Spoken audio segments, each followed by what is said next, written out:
I wouldn't exactly say it was a stroke of genius. President Biden's final statement, no carbon, no drilling, no coal, no nothing.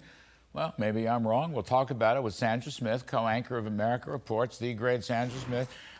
Pretty brilliant, pretty clever. Is there Biden, or am I missing something here? Can you believe that was his final pitch, his closing argument to voters who might be undecided heading into Election Day? The Wall Street Journal took the whole thing on. His closing argument, higher energy prices. That's basically what he was promising voters if you vote Democrat. The New York Post this morning, Biden keeps accidentally telling the truth about his deadly energy agenda.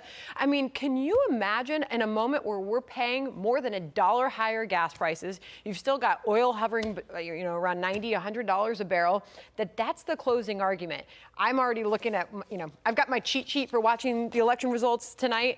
I mean, it's going to come down to energy prices. I mean, you look at New Hampshire, where a lot of Republicans think there could be an upset there. Big with issue. Don Bolduc. Big issue. Heating and eating. He's made his pitch to voters. Shortage of home heating fuel. Shortage. Huge deal in the Northeast. Hang on a second. Is there a close race in Pennsylvania?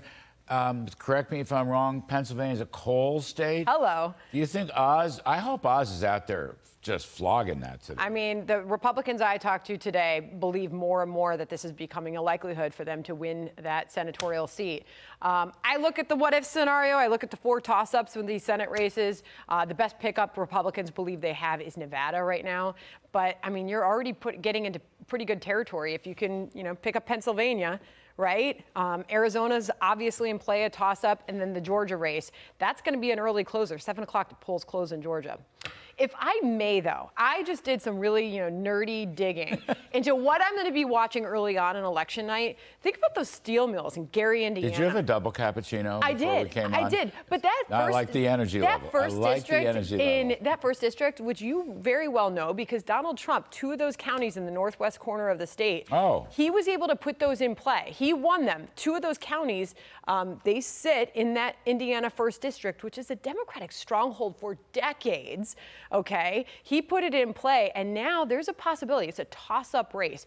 Early on, a lot of analysts are watching some of those House races like Indiana's first for an indication of just how big of a red wave may be coming. I was just going to point out that J.D. Vance in Ohio running against Ryan, Ohio is a coal state. Oh, yeah. I'm still hung up on this no coal plant thing. Yeah. No coal plants. By the way, we asked Governor Glenn Youngkin. Virginia is a coal state.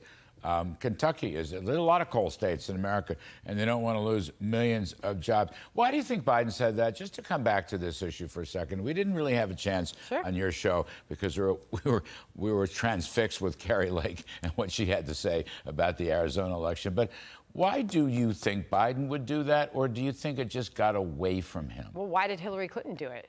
And why is nobody learning the lessons of the past for this party?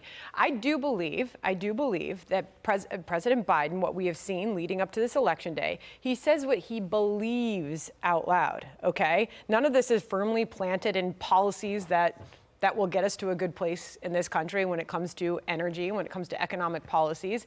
And I do believe he's saying out loud what he firmly believes. Listen, this is somebody who campaigned on bringing the end to the fossil fuel industry in this country, only to now be begging the oil companies to produce more oil, because this is the economic peril that they're facing now, the political peril they're facing now because of his economic beliefs. So do you think, and not Democrat versus Republican, okay, I want to back off from that.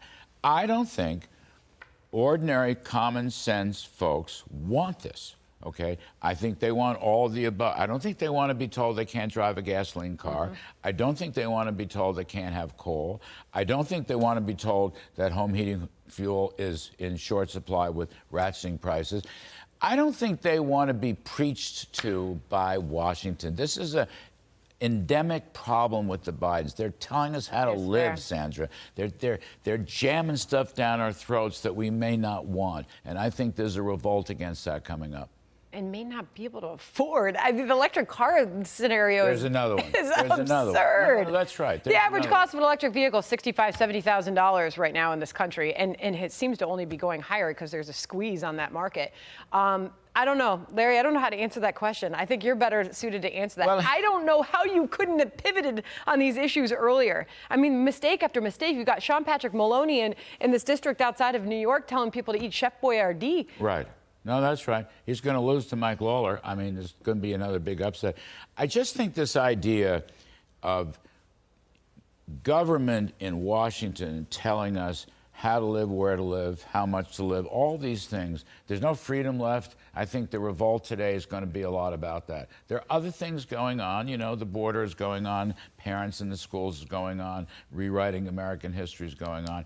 But this is a very preachy, not to mention, while they're living out their government. dreams, these taxpayers who don't want to be told to do these things are paying That's for right. it. They're That's paying right. for it. Right. So that's, I mean, I think that's a big problem.